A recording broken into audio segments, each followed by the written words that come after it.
Hi అండి, అందరికీ welcome back to my channel. ఈరోజు వీడియో వచ్చేసి నెక్ ఫినిషింగ్ నీట్గా ఎలా స్టిచ్ చేసుకోవాలో చూసేద్దాము.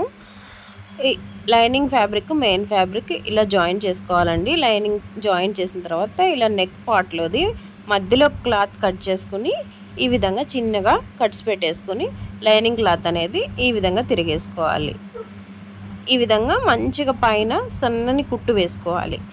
ఇలా కుట్టు వేసుకున్న తర్వాత ఇది ప్రిన్స్ కట్ బ్లౌజ్ కదా, సైడ్స్ ఎలా జాయింట్ చేసేయాలో చూసేద్దాము. సైడ్ క్లాతులు తీసుకుంటాం కదా, ఆ క్లాతులకి ముందుగా మనము main fabric lining fabric stitch చేసుకొని పెట్టుకోవాలి. ఈ విధంగా మొత్తము క్లాత్ అంతా స్టిచ్ చేసుకున్న తర్వాత అవి జాయింట్ చేసుకోవాలి సైడ్ అంతా. ఓకే, ఇలా సైడ్ క్లాత్ తీసుకొచ్చేసి ఈ విధంగా స్టిచ్ చేసుకోవాలండి. ఎప్పుడైనా సరే ప్రిన్స్ కట్ అనేది చంక దగ్గర నుంచే స్టిచ్ చేయాలి. ఎందుకంటే చంక దగ్గర నుంచి స్టిచ్ చేసుకుంటే షేప్ అనేది నీట్గా వస్తుంది. నడుము దగ్గర నుంచి స్టిచ్ చేయటం అది రాంగ్ అండి, రాంగ్ మెథడ్ అది. ఎప్పుడైనా సరే ఇది డబుల్ స్టిచ్ అనేది వేసుకోండి, అప్పుడే స్టిఫ్గా ఉంటుంది చెస్ట్ పాయింట్ అనేది.